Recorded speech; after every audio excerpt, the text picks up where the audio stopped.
Good evening, you're watching The Punter on Sports Tonight. I'm Trevor Harris. And this, of course, is the day after the night before. Whether you back Spain or whether you didn't, you simply have to admire them. In the studio, the bet butler, Nigel Seeley, they were great, weren't they? Absolutely fantastic. Everyone said their doubts about them. Boring football. Come out and put an absolute show on last night. Wasn't boring, was it? Wasn't boring at all. I mean, Italy played very well for patches in that second half, and then just had a different gear, Spain, didn't they? I mean, and the turning point for me, just 5 minutes into the second half, Di Natale had a good chance to make it 2-1, and then the injury came. All made their substitutions, and then it was just all over. And the last 10-15 minutes threw all the betting up in the air with Torres adding his weight to the golden boot and getting the golden boot, which has made the betting industry and the customer services phones ringing off the hook today with people inquiring about what happens with their bets on that one. Yeah, I suppose people don't realise that whoever UEFA decide has won the golden boot has no bearing on the punters. It's based purely on the number of goals, and we've got a six-way tie, I think. Yeah, there's a six-way tie now, but I mean, some bookmakers actually specifically bet either the top goal scorer or to win the golden boot. Okay. Now, if you've backed to win the golden boot, Torres has been paid out on that, and if you back the top goal scorer, it's a dead heat rule. So it's an interesting one. We'll probably come on to that a little bit later. So you need to actually, when you put those kind of bets on, you need to find out exactly what you're betting on. The wording and the rulings are so important in betting. Yeah. I mean, you've got to look at these kind of things, and it's something that maybe, this morning, like I say, I reckon every single customer services desk up and down the country has been ringing off the hook with people inquiring about what happens with their Torres' bets. Oh, well, let's talk to a bookie. We've got Charlie McCann from Bet Victor with us on the phone. Charlie, thanks for joining us. How are you? I'm fine, Trevor. It's almost the morning after, or the afternoon after the night before, in our instance, given we took a bit of a pounding, of course, on Spain retaining the European crown, given before the ball was bowled, we decided that we would refund all losing stakes on the outright market if holders Spain retained their title. So you can imagine all the people, as soon as England were knocked out, Germany were knocked out, Holland were knocked out, they all became, of course, Spain supporters, and they all got their money back late last night. OK. Now, did you do that, because it was a great offer, but did you do that because you came to a view that you didn't fancy Spain, or was it just purely designed to get as much money in the book as possible? Bit of both, Trevor, it would be fair to say. I mean, if you're going to do an offer such as this, you can't do it with a 20-to-1 shot, or you can't do it with England, for example, because let's get it right. Before, although England were unbeaten in 4 games, the expectation was very, very low, and so it had to be sort of Spain and Germany. And we thought that Llorente had finished the season very, very poorly, that they would miss David Villa, they would miss Carlos Puyol, that Fernando Torres had a really poor season at Chelsea, and we thought that nobody at that stage thought they would win the Euro 2012 without an actually recognised centre forward. So it was a bit of both. Of course, it was a sort of trying to get it, but we did fancy. We thought it was Germany's time, I think it would be fair to say, and we got it wrong. The best team won without any question, and we are counting the toss. Let's get absolutely right this today. What kind of a tournament was it for you generally? Because obviously I would presume that Holland bombing, England bombing was probably good, although we did hear throughout the tournament that England weren't particularly well backed, as they usually are. Exactly, that's in a nutshell. Normally, everybody gets behind him. That was not the case. That was not the case this year. Remember that when they played the Azzurri, the two teams with the really low expectancy were Italian supporters and English supporters, and they went off sort of 50-50. It sounds strange now, and having seen the game, and of course having seen how well Italy played in the semi-final against Germany, and of course they run out of gas, and of course run out of bodies, as it turned out in the final. But England, Holland is the strange one. Holland was the one I wanted to get in the book. I know they won 3-2 at Wembley, and I think they're full of old men. I'm an Evertonian, and I think Johnny Heiting is a good player. I don't think he's an international player, and I think he was probably one of, I don't think they've got a central defender. I think they're full of egos, and it didn't surprise me that Van Marwit's team were turfed out and quite summarily, as it turned out. But it was a good tournament. Remember, the bookmakers we started off very, very well. Then, of course, towards the end of the group stages, every result went for favourite backers. Got a bit back on some of the nil-nils and the games going to extra time and penalties, but overall I think it was a punters tournament. Certainly for us, that have to be, and that of course is symbolised by, of course, the refund on Spain. What position are you in terms of the Golden Boot? We were talking about it, Nigel and myself, a moment ago. Are you paying out just on Torres, the UEFA official Golden Boot? Oh no, ours was we knew all about this beforehand. Ours was top goal scorer. Yeah. Ours was I was talking to somebody today, and they said reckon around 1992 was the last time it was paid out on the Golden Boot. It was the top goal scorer, and so it was a six-way tie. What we did for those who, of course, had the combination of leading goal scorer and winning nation, we paid that out as a dead heat. So just a dead heat, one as if only two players. Dead heated with, and instead of the six, we paid out in that market. So if you had, say, Mario Gomez in Spain, you were paid out as that was a dead heat, not a six heat. We paid that out as a dead heat. But for the Golden Boot, we paid that out as a six-way dead heat, which of course it was. Perfect. Clarified beautifully. Charlie, thank you very much for joining us, and no doubt punters will be... It's an absolute pleasure, Trevor, and could you pass my best wishes on to Nigel as well? I believe he's in the studio as well. All right, Charlie, how are you, mate? All right? Lovely to speak to you both. Cheers, Charlie. Cheers, Charlie. Thank you very much. That was Charlie McCann of Bet Victor. Interesting what he said, wasn't it? On two fronts. One, the fact that they're panning out on the numbers on the top goal scorer, not the official UEFA decision. Because this rule about he's been on the pitch for the fewest minutes, where's that suddenly come from? Well, I mean, obviously the Bet Victor boys knew a lot about him before than I did. I mean, I always thought it was going to be the top goal scorer, but I know a friend of mine who's backed with a rival firm who's got paid out. So it was very, the rules were very, very simple, and you had to look at those. One thing about the offer, I just wanted to mention, I was going to mention it, Charlie, before we went off the line.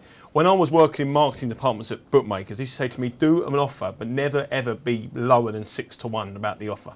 So if you've got a 6-1 money back offer, it made around a 6-1 chance.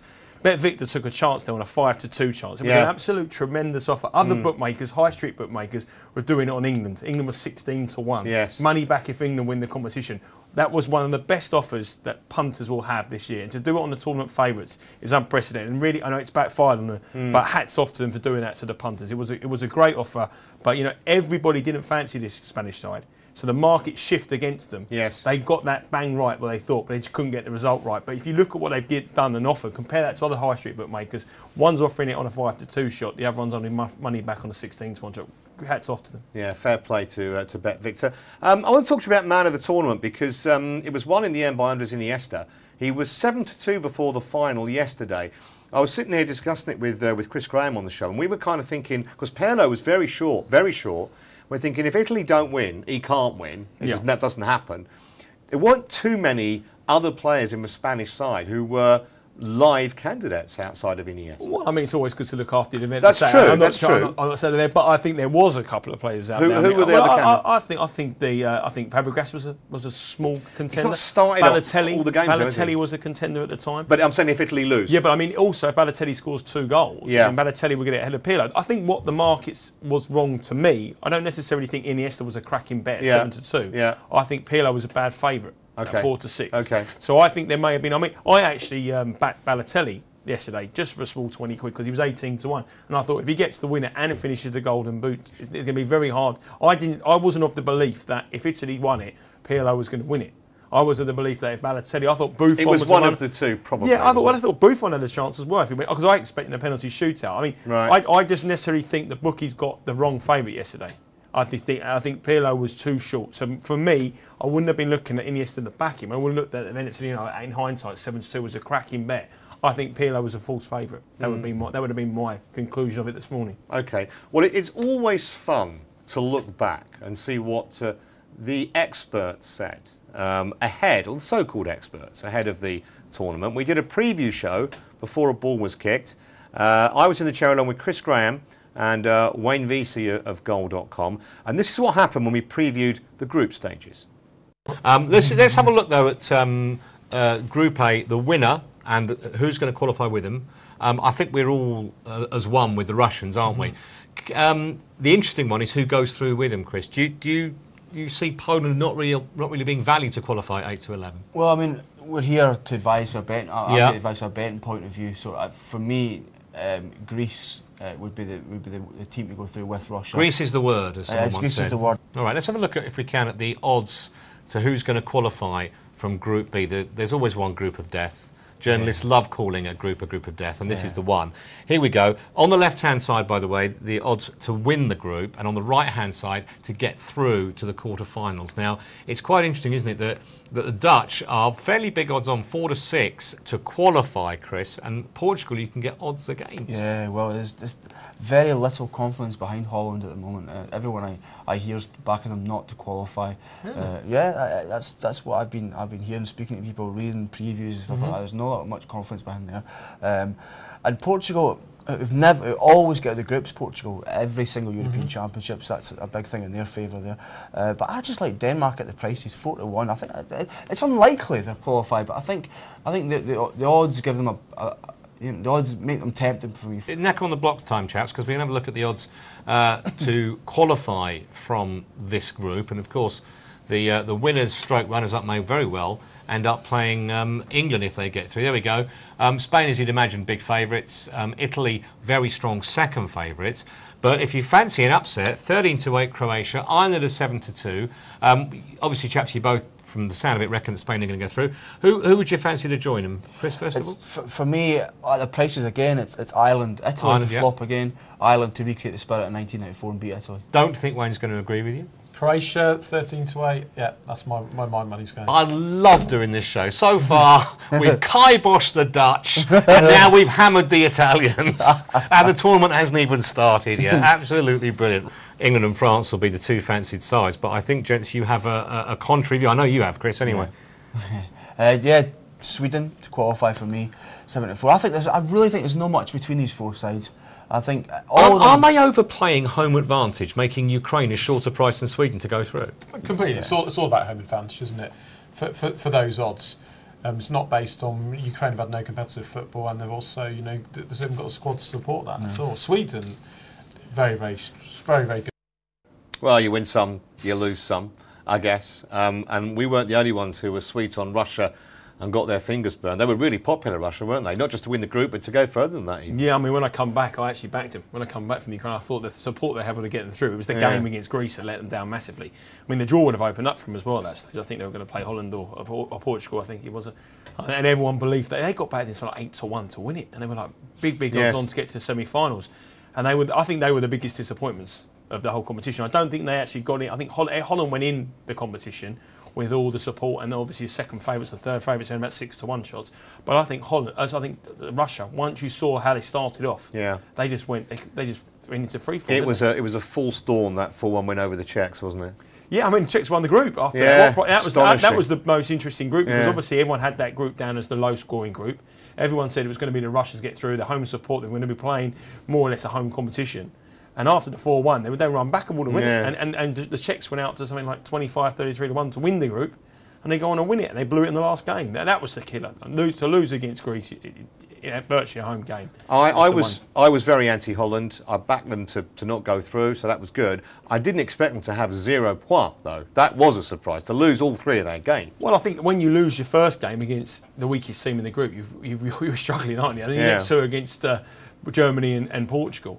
I think the Portugal game was the big one, and I mean that was the one that they had. They still had a realistic chance to win. And they were outplayed, weren't they, in the second half particularly? Yeah, and I think that Portugal game was the turning point of the competition. Suddenly Portugal believed they could do well, and I think within a penalty shootout of the Spanish side, they matched Spain all the way through. And I think if you're looking at teams from this competition who you take on as ones, like a horse race, you watch them and say, I'll tell you what, I think Portugal with the team will be taken out of this. I think Italy will take out of this, and surprisingly, I think Croatia.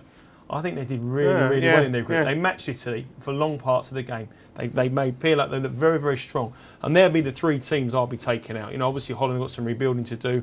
England have got some rebuilding to do. But they'll be the three teams I'll be looking towards for the next big major competitions. You mentioned Italy. Fair play to the Racing Post. They tipped up the Italians, so each way they'd cop. Not too many fancied them, really, and plenty didn't fancy them to get out the group. No, I think the first game against Spain, they played exceptionally well. That was everyone thought this side are quite good, and they outplayed Spain for long periods of that team. I think then Balotelli set the competition alight with his two goals in the semi-final. The quarter-final against England, they believe they can win it. But I think the coach of it. I mean, if I had to pick a coach to manage my team, I think Prandelli would be my choice of the coach of my 11. I think he held himself gracefully. I think he was very, very graceful last night in the defeat. You know, a lot of people could have been a little bit embarrassed by that, but he can walk away with his competition head held high and build something for the future. And I think defensively they've got good strength.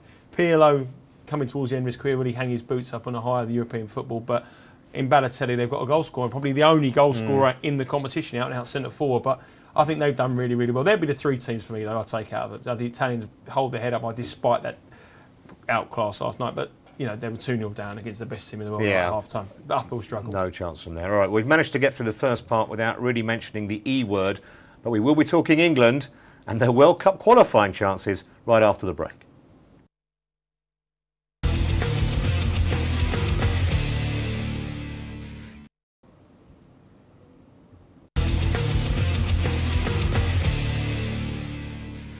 Welcome back. You're watching the Punter on Sports Tonight. And we're reflecting on Euro 2012 and how what happened there is affecting the odds for future tournaments, specifically the next World Cup in 2 years' time.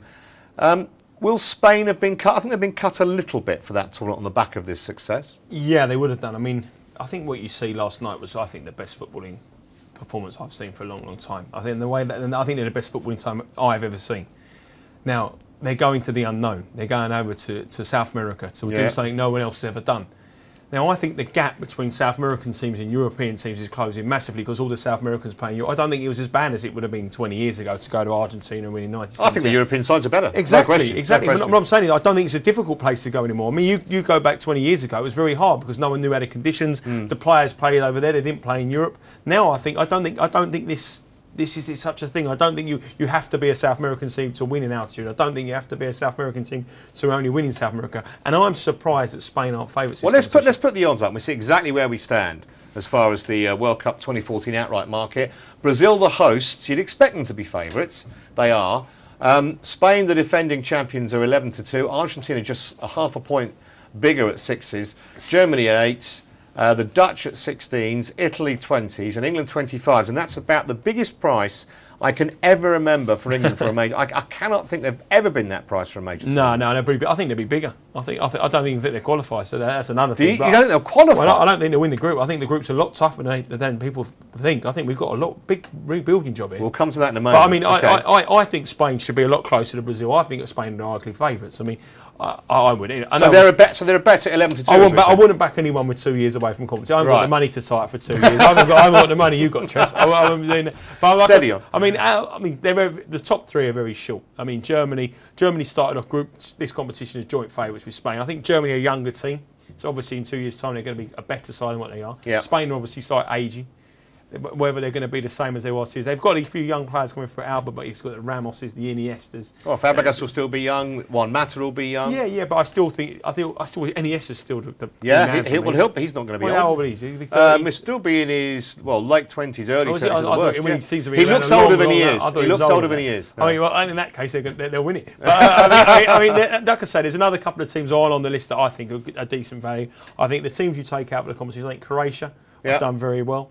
I honestly believe that Italy, who are 20-1, how they can be shorter than England, I've got no idea. So you absolutely don't care, you don't give a hoot that in 6 World Cups in South America, every single one has been won by a South American side? In 1934 and 1930, yes, 2 of them. I don't think that makes any relevance whatsoever. I think in 1970 and 78, the game is so different. And when was the last time? Was it 78 the last time? 78 was Argentina, I think it was the last time. 78 was the last time it was a play on that continent.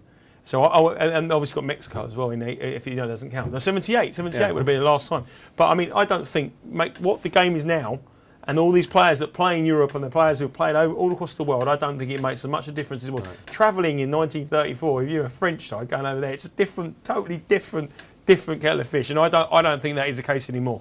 Really. All right. Well, you boldly said a moment ago that you're not confident of England, certainly not winning the group, and maybe not even qualifying. Now, I know we were pretty poor in this tournament by most people's reckoning, but the teams in our qualifying group, the mighty superpowers of Moldova and San Marino. Surely we can't be scared of these. Well, last time we played San Marino, 1-0 up after 45 minutes, seconds, I think it was. I mean, and they've got better now. I mean, the thing is here, I mean, forget the bottom two. Forget the bottom two. It's a core group here. England are 2-1 on. You've seen from the Ukraine, you've seen from Poland how these places are quite daunting places to go and travel. I know we got a result in Ukraine. Yep. We won 1-0 over there, yeah? Yep. But I'm not quite sure when that game is going to be played, but I think it's around about, sort of, if it's in the winter time, it's September time. September. Well, the competition now, they could be slightly different what we've seen, the heat, depending where they play. Poland, I think, are a team that are going to get better and better. They actually looked in parts quite good, didn't they? I thought. Yeah, and obviously going to their, see how passionate they are about their home support. You've seen the stadiums they've got. I don't think these are games going to be away games. At home is our most crucial team. Now, obviously, we're building a new generation of side, and I don't think we'll I certainly won't back us at 2-1 on.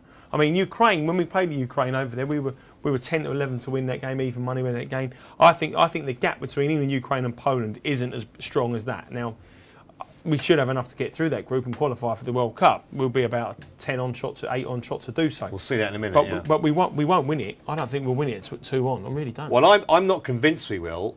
If you put the old gun to the head, I'd say we would. But I'm not going to play at 2s on. If we were 6-4 against, different matter, but not 2s on for me. Let's have a look at the odds for England to qualify, because you sort of alluded to that a moment ago. We know they're going to be very, very, very short. 1-4, you said 1-10, there, 1-4. Well, 1-4. I mean, if someone said to me now you can have 40-1 against England not to qualify from this group, I'd have like 500 quid on it. Yeah, just to clarify what that means. A lot of new viewers watching us all the time, Nige. 1-40 means you're basically risking £40 to win a quid. So that to me is not a working. And what they're saying, I mean, when you have a bet, when you see it betting like this, you see prices. One price is to do something, and the opposite price is not to do it. So basically, they're saying England are 1-40 not to go to the World Cup, and they're 40-1 not to go to the World Cup. So Ukraine are 5-4 to go to the World Cup. Not to go to the World Cup, they're 4-5. The opposite price of what you see here. Now, England 40-1 not to go to the World Cup. It's a new team, young players. They've got key new manager's got key decisions to make about the future of something. There's a lot of old players in there. Like John Terry, Steven Gerrard, Wayne Rooney's no one's considering him to be a player he was. And at home at Wembley, we get turned over loads of times now because people like coming to Wembley. It's a corporate field. There's no real atmosphere. I tell you what, you go into Ukraine or Poland in a proper World Cup qualifier, that would be an intimidating place to go. Even Montenegro would be a difficult place to go to. And 40-1 against England not to be in the World Cup. That's a great bet. All right, yeah, it is. I have to agree with you. Not that I'm trying to be unpatriotic, you understand. Let's talk about, internal domestic matters if we can, because the Premier League season is just about a month and a half away. It comes around so quick. And the bookmakers have been busying themselves, chalking up prices for the Premier League title. Manchester City, of course, Nigel, are defending champions. Can they retain their title? I think they can. I think Balotelli will be on a high after what his achievements over in the Euros. No one's started really spending yet, the big guys. I mean, your boys Arsenal spending a few quid buying some players. They haven't. We need some more. They don't look like quality players though for that Euros. Podolski wasn't great, was he? No. I think they might have passed. How they're going to do in the Premier League, I'm not quite sure. But I mean, obviously City, Man United, and Chelsea. Chelsea have obviously got Hazard. Spent a few quid there. They got. You haven't seen the flexing of muscles of Manchester City and Manchester United. Are you surprised that Man City are such big favourites? I mean, they're 11-8, and United are almost 3-1 second favourites. No. I mean, just the fact that they can go out and buy whoever they want is making them favourites. I mean, I personally, I think City are rightful favourites. I think if they buy 2 or 3 big names, they'll go off shorter. I mean, obviously the key name that everyone's been linking with is Robin van Persie. If he goes there, I'll tell you now, there's absolutely zero chance of him. He might go. But he won't go to an English club. That's pretty much. I think it all comes down to Reddy's, though, don't you? No, I don't think it does actually. I might be going off fever, but no, it doesn't. Juventus bid £8 million today. That was a bit cheeky. That was turned down. We'll come to Van Persie in a minute, but no, I'm absolutely convinced Nigel he won't go to. Well, there you go. That's the yes or no. Right now, I'm not saying he won't go. And what I'm saying is it's either Juventus, possibly Real Madrid. But I mean, there's only 3 teams in the world I think will afford him. I don't think Juventus would really pay the money that Arsenal want for him. So he's either go to Real Madrid, he's going to go to Barcelona or Man City. And what he's done on that performance in the Euros, he was very disappointed. I mean, the guys at Real Madrid and Barcelona looking at him and saying, what have we got? We've probably got better than him.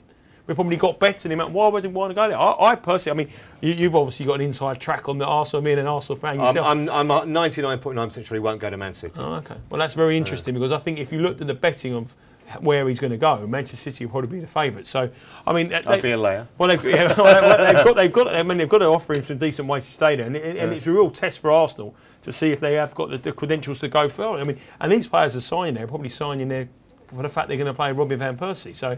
Do you ever have a punt on these kind of markets? Is yes, no, will a player leave? I've been told so many times a player's going to go there or a manager's going to get the job. The amount of times it changes to me, it all comes down to whether his wife likes to school or whether he gets a nice house or wherever he lives is nicer than their place. I think there's more influences around football players than you can, like every walk of life. I mean, I know a Premier League football player who's been linked with lots of clubs, and his wife is so happy with where they are, the setup, the children at school. Yeah. And he's linked with clubs up north and all that, and there's no way he's going to do that because she pulls the strings. Like any walk of life, your missus tells you what you do. You're not wrong there. You're not wrong. You don't have to be 150 round a week. If you're watching, love, sorry, no. But you're right. That's these guys. The more senior players. That's what they're governed by. Places want to go, and I suppose that's a big part of Robin van Persie, whether he goes to Manchester City or he goes to Barcelona. All right, let's have we're looking at those title odds again because. Chelsea, of course, European champions. I'm not quite sure how, but they are. You mentioned they've bought a couple of players actually, not just Hazard. They've bought this other kid whose name eludes me. And we know they've got deep pockets. Are they a price? I think they're quite well. 5 to 1. It all comes down to each one in the Premier League now, doesn't it? I mean, if some bookmakers go up a quarter the odds of the first three or fifth the first three, then Chelsea have to be an each way bet to nothing at 5 to 1. Yeah. They're getting even money that they come in the top three. Last year, some bookies made it a quarter the odds 1-2. Or some bookies made a third one too, obviously. Well, that just makes the betting on each way markets just null and void for me. Yeah. So if you shop around here, I mean, I don't think Chelsea will win the Premier League because I don't think the manager can do what he did last year again. I really don't. I think he's going to be under a lot of pressure this time around, and I don't think he can deliver it at this side. He's done fantastic, but I just don't think he can sustain that for another season. I'll tell you who I don't fancy at all, and it's not just because I'm an Arsenal fan. If you look at Tottenham. They've let Harry Redknapp go. My spies are telling me AVB's a cert. I'd want to stick another 3 in front of those other 2 to make it worth a bet. And of course, Van der Vaart is now the subject of all sorts of speculation. Will he stay or go? There are the prices: 5 to 4 to leave and 4 to 7 to stay. We know he's finished with the Dutch. Yeah, I'll probably be a backer of Van der Vaart to go actually, because this guy's going to come in and do a similar job what he did at Chelsea. Can take a few of the aging players. He likes to work with the young talent, bringing them on. I think it'll be a good appointment for Tottenham. I really do. Explain. I think he got a bit of a hard time at Chelsea. I think his record there was very good, and I think he was in the process. He's got methods, he's got approaches, and I think he's a typical man that Daniel Levy will like. He'll have no problems with him that he would have with Harry Redknapp. I think he'll be a footballing man straight through. I think he'll work well with the young players. The chairman... He's got no pressure from senior players there like he has at Chelsea. The chairman won't have a problem with him because he's a kind of guy that does what he's told. I think the senior players at Spurs might have a big problem like the senior players did at Chelsea. Yeah, who are the senior? You don't really hear things about. Well, I think Jermaine Defoe would be one. He'll be gone anyway. Jermaine Defoe won't be around. Someone will stick. William Gallas, I don't imagine, will get on with him too well. He won't be. He'll be gone. I mean, he'll be given the same task here. I mean, people like Gareth Bale. It's about Gareth Bale. It's about Aaron Lennon. It's about players that you can work with them, get better. He's not going to care. He's not going to go at Chelsea. Not getting on with John Terry, Peter Cech was crucial. Frank Lampard was crucial. Just because you don't get on with Jermaine Defoe or William Gallas, I mean, it's not going to rock the dresser that much. Time will tell. I want to talk to you about the Championship because I know you've got some views on Watford. Big story about Watford. The Pozzo family have effectively bought the club. Big rumours, and in fact, the Watford website says that they're going to employ Zola as a new manager. Sean Dyche knows nothing about it, but I'm sure he does now, or he will shortly.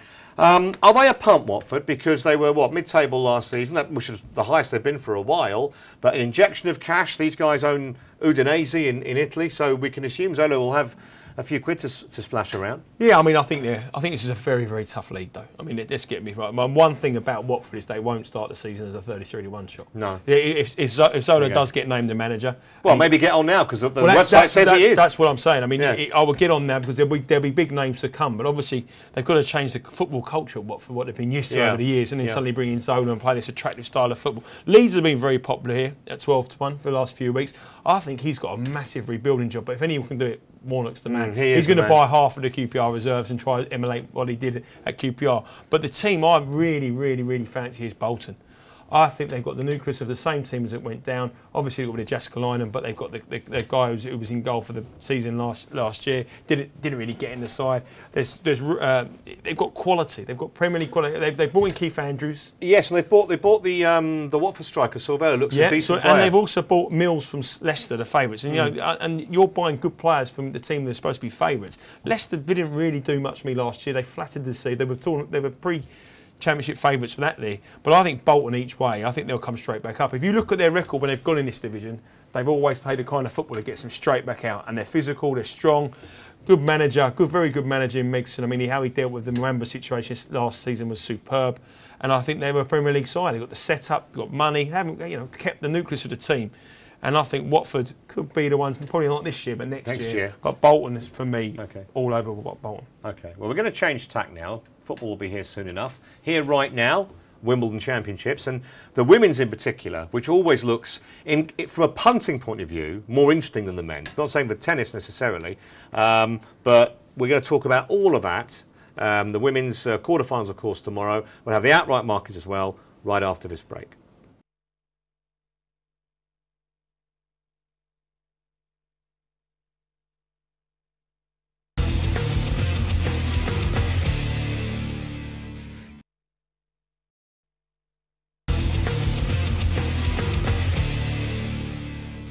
Welcome back. You're watching The Punter. It's drizzling in London. That means only one thing, Wimbledon. And of course the championships are sort of approaching their climax, not till the weekend, or maybe even longer if the weather forecast is to be believed. The women's singles, I mentioned before the break, Nigel, always maybe more interesting from a punting point of view than the men's. And again, it's a fascinating potential lineup for the last 8. Yeah, it is. I mean, you've had a bit of an upset today. Obviously, Sharapova going out to Lisicki.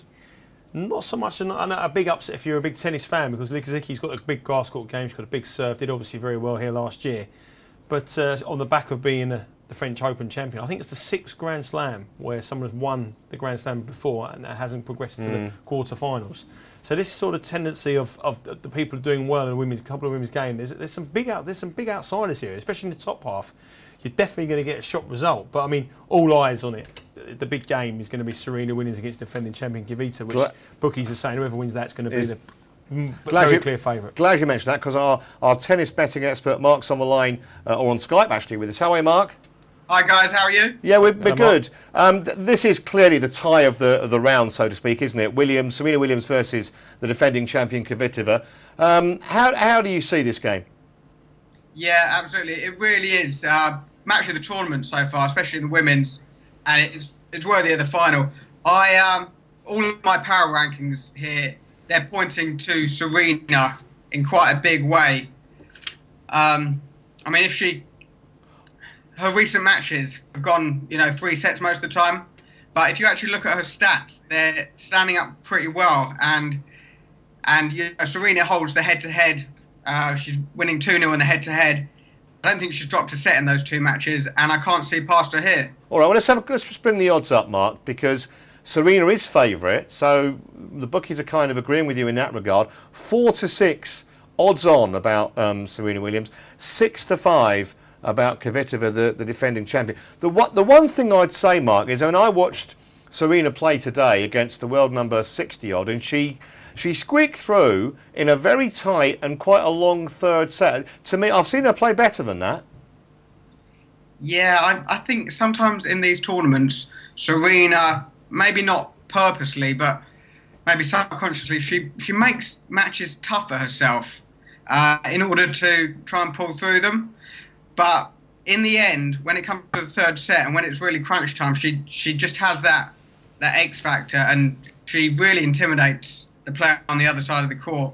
4 to 6. I mean, it's value in my book, but I think for a lot of the punters out there, the winner of this tournament will probably come from this match, and your better bet might be to get on the outright.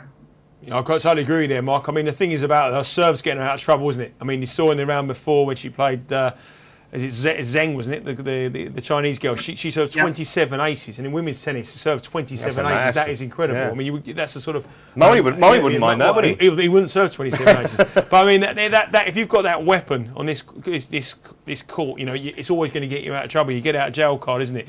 And that's why she is where she is in the game. Yeah. Yeah, I think Kvitova, if you look at her serve, maybe to the naked eye it looks more impressive, but when you look at the raw stats, Serena's first serve is better than any woman out there, and she also gets it in play more than the rest of the pack. So yeah, I'm quite big on Serena here to win the tournament. I wouldn't put you off that. I think that's a great call. I mean, like I say, I think Mark's right. I do think now that whoever she plays in the final, if she gets to the final, should be a good 8 on shot. 7 on shot to win in the final. So this game is absolutely massive. So Mark, if you fancy to do win the game, Mark's absolutely right. Back and not to win the game, but to win it. If you were going to have a bet on the game, though, I'd definitely back this game to be over the games. Around about 20, it'd probably be around about 23 and a half total games. So 3 sets and you're pretty sorted. I know the head-to-head says it's going to be 2-0, but Kvitova's defending her title. They're both going to be going at it, and if you look at this competition, they've both been involved in a lot of 3-set games. So my view on the game is absolutely right with Mark. Back Serena Williams to win it, but go over the games. All right, Mark, let's move on to one of the other quarterfinals. This brings together Lisicki and Kerber. We'll have a little look at the odds. Lisicki came through today against Sharapova. She's 11 to 10 against. And Kerber, who annihilated Kim Clijsters, in some ways quite sad to see that, bearing in mind how great a player Clijsters used to be. 6-1, 6-1, 8 to 11 Kerber. Do you think there's any chance that Lisicki can prove the bookies wrong and win at odds against here, Mark? I mean, obviously she can. Wimbledon has been, home to some of her most memorable performances.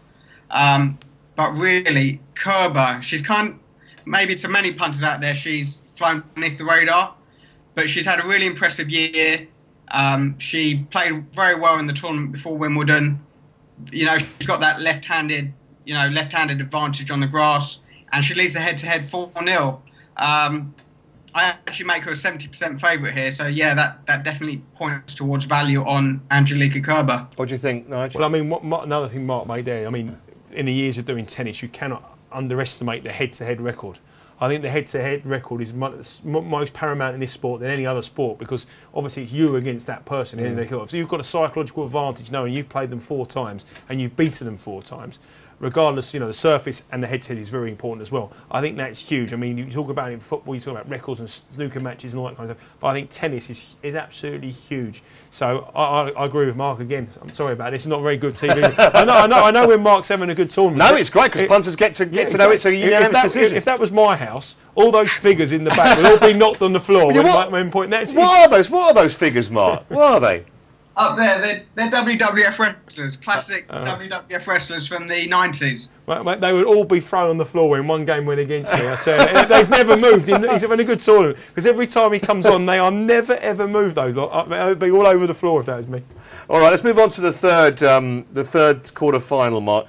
Radwanska versus Kirilenko. 1-4 Radwanska, virtually unbackable. You'd think. 16-5 Kirilenko.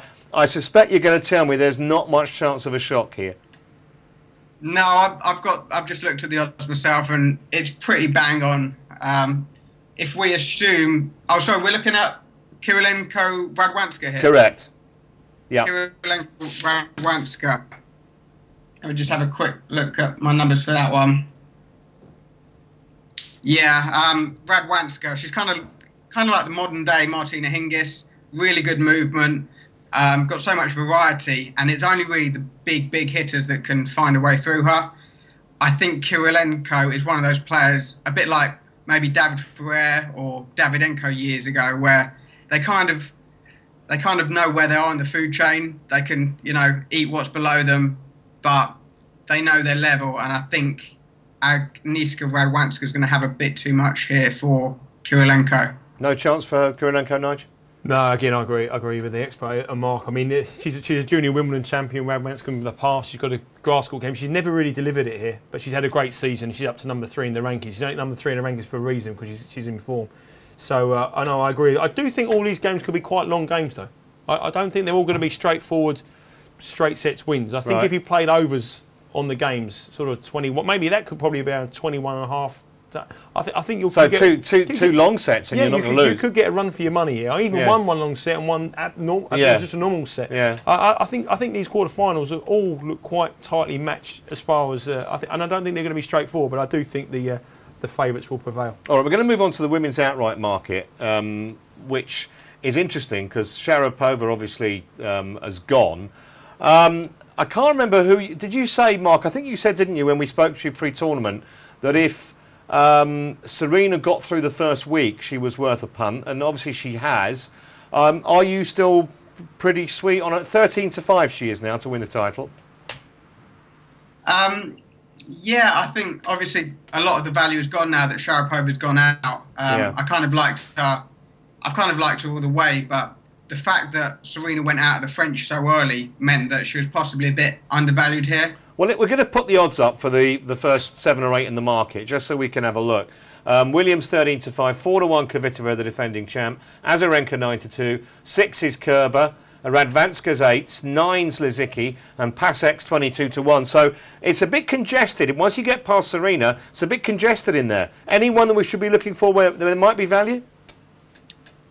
Well, yes. I'm just looking at the list now. The only other player I think that might offer some value is Angelika Kerber, who we just spoke about before.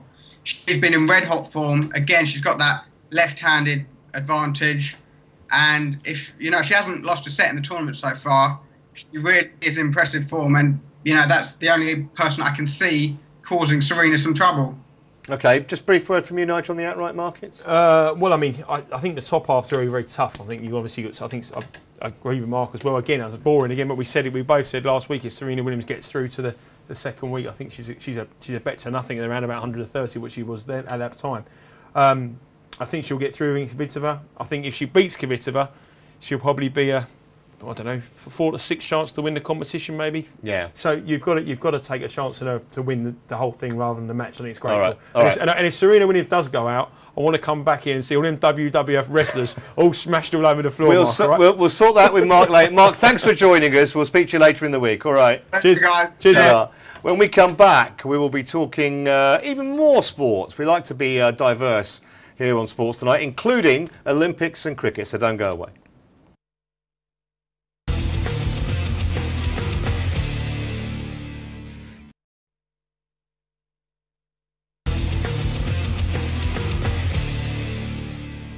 Welcome back to The Punter. You're watching Sports Tonight. And as you probably know, because you can't avoid it, the Olympics are just 3 weeks away. Now, 3 weeks before the Euros started, Nigel, all sorts of markets, thousands of them. You could back anything you like. Not the case with the Olympics. I'm just wondering whether there's a lack of knowledge out there on some of these more obscure sports and whether punters with a bit of research can take advantage of this. They possibly can on the price, but they're not going to get much on. That's the beauty. They can highlight the risks, but the bookmakers won't allow you to get a decent. That's not fair. Well, I mean, what's going to happen? I mean, if you look at, I mean, you can walk into the Euro 2012. You can walk in a bookmaker and want 20 grand or 5 grand, whatever you wanted on England, Holland. Yeah. If you walk in and said I wanted to back someone to win the synchronised swimming, you'd be given. Which I know is one of your favourite sports. Well, isn't it? I'll be saying I'll be coming to that, and beach volleyball, of course. Yeah. But I think you'd only be able to get about £25 maximum bet. And then what would happen is they'll call someone up and say someone's walked in trying to get £200 or £300 on this girl to win. So 8-1, they'll cut the price. So when you spot this Rick in the synchronised swimming, what's to stop me phoning up, I don't know, 30 mates and all trying to get 25 quid? Well, that's the thing. I mean, the first time you go in and have 25 quid, you could probably do that. But I mean, bookmakers they know what's going on. They got area. They can see patterns. They can see people going to certain shops. And so basically, they're saying to this, we feel confident about 10 markets, and it's the soccer. They'll feel confident about the soccer. Yeah. They'll feel confident about 100 metres, 200 metres, 400 metre finals. Yeah. They'll feel confident about a few of the 100 metre relays. They'll feel confident about the rowing. But some of the lesser sports, they'll just say, well, anyone can have a bet, but maximum stake on this is 100 quid. They'll consider it very similar to like a Big Brother or an X Factor Yeah. or something like that. With that set parameters up. All right, well, we're going to try and give you something of a steer throughout the week on some of the lesser sports, but we're going to concentrate now on the blue ribbon event, the men's 100 metres. Interesting, Usain Bolt got beaten at the weekend by his fellow countryman Johan Blake in the Jamaican trials, beat him again in the 200 a couple of days later. So that's maybe slightly affected the market, which we can have a look at now. The market for the 100 metres. Usain Bolt was really, really short, well, ever since this market went up. He's still short, but he's longer than he was. 7 to 10 now, and Blake's in at 2s. Yeah, Blake is in at 2 to 1. I mean, obviously, this is coming out like a 2-horse race straight away. I mean, people were saying about Usain Bolt ever since he got disqualified last time around. He lost it on the start. But I mean, this guy's exceptional. I think he's going to get to a price where he's going to be value. I mean, Johan, but I mean, He might be already. What is the Jamaican trials as far as a football tournament? It's like turning around saying we got beat in the pre-season friendly against someone. I don't, these are the top 3 go through in the Jamaican trials. Yeah. These 2 could have run backwards and still finish in the top 3. I mean, it's not important. It's not like a major event. If he was getting beaten in proper races and proper competitions, I think there's a huge overreaction. This fella, this guy is the fastest man in the world. He's the main attraction, and I still believe, barring a full start, he wins it. Johan Blake's never been in a major competition like this before. It's his first Olympic Games. The pressure can get to him more than the tri-twisting. I just think they're looking into it too closely. The Jamaican trials is like a charity shield in football terms to me. Any Jamaicans out there write to Nigel Seeley, care of Sports Tonight. Who would I want to move on to the 200, Nigel. We haven't got time for all this. 200 metres. I want to tell you, by the way, these 2 guys, Blake and Bolt, are the fastest 200-metre runners in history. They've got the fastest 2 times ever recorded. He's 2s on Bolt. He's much shorter. But so is Blake, actually. He's 8 to 5. Well, that was more of a shock that he lost this one. And he couldn't. The problem is for Bolt backers, he really tried in this one. You could the 100-metre race you could give. He's missed the start and he's missed the break. And he knew this one here he was going for it, and he couldn't catch him over 200 metres. So I'll be more alarmed about the 200-metre race than with the 100-metre race. And you could see in Bolt's face that he was really trying it. I mean, the 2 on. If you work that, the double now is coming in around about sort of 6 to 4, 7 to 4. You would have thought it would be a 5 on shot, 4 on shot. Yes. I mean, Blake has come out of nowhere. Okay, he is tall, but if Usain Bolt gets to the final in the 100 metres or the 200 metres, he will be 4 on for the 200 metres and he'll be 6 on for the 100 metres. There's no doubt about it. The people will back him, and it's getting to the point now. He's becoming huge value for both of these, especially in the double. All right, fantastic. Just a brief word, and we'll look in more detail about this tomorrow on the One Day International Series. I'm loving this because we're stuffing the Aussies out of sight. We lead 2-0 with 3 to play. And we haven't just beaten them. Well, the first game was fairly close. The second one was almost a walkover. And we're still 4 to 5 to win the third one, which is on Wednesday. I don't understand that. Always comes out when it's 2-0 to a team. Always the conspiracists come out and say the third one you have to give it to them to make sure you get bums on seats for the fourth and the fifth. No, not when it's Aussies. That's what the not with the Aussies. I'm just saying. I'm not saying I am. I'm saying that's what the old conspiracy theories say. And you know what? I mean, if you saw England the way they absolutely hammered Australia, it was a big game on Australia yesterday. Yeah, and it was wrong. It was absolutely wrong. England were absolutely. I tell you one bit I did yesterday. I backed the guy to be the top batsman, Watson, in the first game, 66. I took the kids to the cinema, to the theatre. I put on my phone. I saw the other guy, Bailey, on 65. I said, "We've done that. Put him down." I didn't turn the phone. I'm going to come back. He's out on 65. So massive luck, but great. But I mean, today, I mean, England are the value at 4 to 5, and the reason why they're not shorter is because of that conspiracy theory. All right, fantastic, Nigel. Thanks a lot as ever. And where's the hour gone? It goes so quickly. We'll be back again tomorrow. We'll be looking at the men's quarterfinals at Wimbledon. More on the Olympics. More detail on the cricket, and we might even throw a bit of football in as well. You'll only find this in one place, and that is right here on the Punter on Sports Tonight. From Nigel and myself, for now, bye-bye.